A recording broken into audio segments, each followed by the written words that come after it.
There's a new Republic report that is a bombshell that apparently documentation of allegations from a alleged victim of Donald Trump in the Epstein files has been scrubbed from the files. The New Republic reported the FBI interviewed one of Jeffrey Epstein's victims 4 times over her allegation that Donald Trump assaulted her when she was underage. But most accusations against the president appear to have been removed from the government's documents. And then you have this reported woman who credibly accused Trump of sex with a minor reportedly had her records removed from the Epstein files. Why?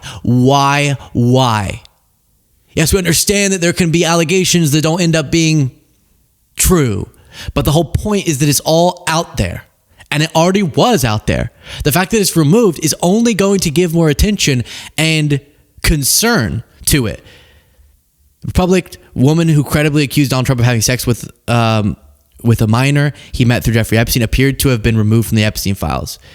And you have this, quote, a 21-page slideshow buried in the massive trove of Epstein-related documents included allegations that sometime between 1983 and 1985, Trump forced a woman to give him oral sex when she was in her early teens. When the woman bit down on Trump's exposed penis, he allegedly punched her in the head and kicked her out. The same woman told the DOJ that Epstein had introduced her to Trump in 1984. And this is something that we've reported on and is an example of, even if MAGA goes, well, we don't believe that. We think the FBI did 4 interviews with this individual, completely realizing that it was all bogus. Okay? If you're saying that, does this look like a complete exoneration? Because that's the word Trump is using. Doesn't seem like a complete exoneration.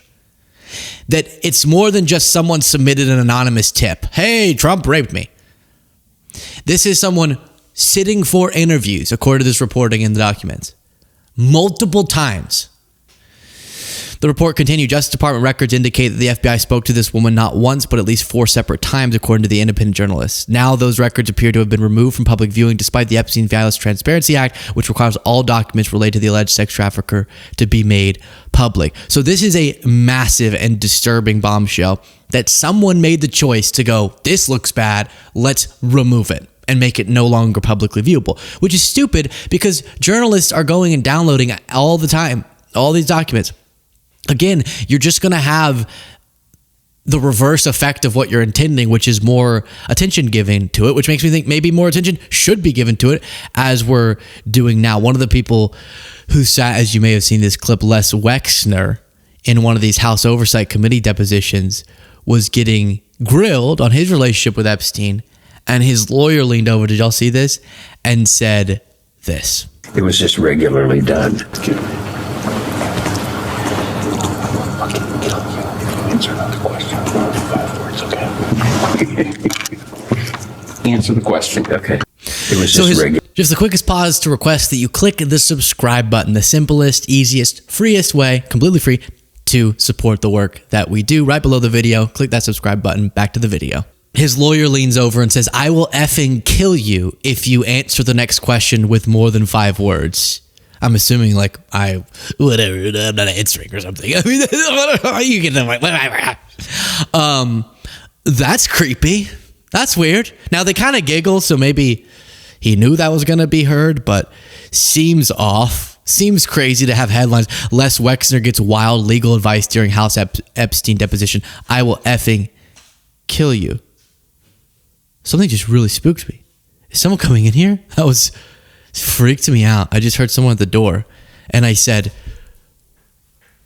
don't try me, is what I said in my head. I said, if you want to get to them, you go through me first. Now, you didn't see me do that. You saw me get really nervous, but that's what was going on in my head. Just so you know, you did have a Republican on Fox Business saying this. You know, this is another example of the Democrats putting pedophiles and putting murderers and rapists in front of the American people. Yeah, pedophiles. What that is someone who really, really, really likes Pedialyte. They're just a huge Pedialyte. There's just someone standing outside the door sneezing as I'm trying to do a show. Sneezing. And I don't understand why. So there's that, accusing Democrats of siding with pedophiles when it feels like it's Trump siding with the pedophiles. And then don't even get me started on this. I don't even know if this was actually released recently or what, but one of these accounts, AF Post, said the FBI has released photos of the cocaine discovered in the Biden White House over 2.5 years ago. No, no one cares. Oh, the cocaine that was left in the White House. What if it was what if it was Hunter? What if it was Hunter? What if it was Hunter? Nobody cares.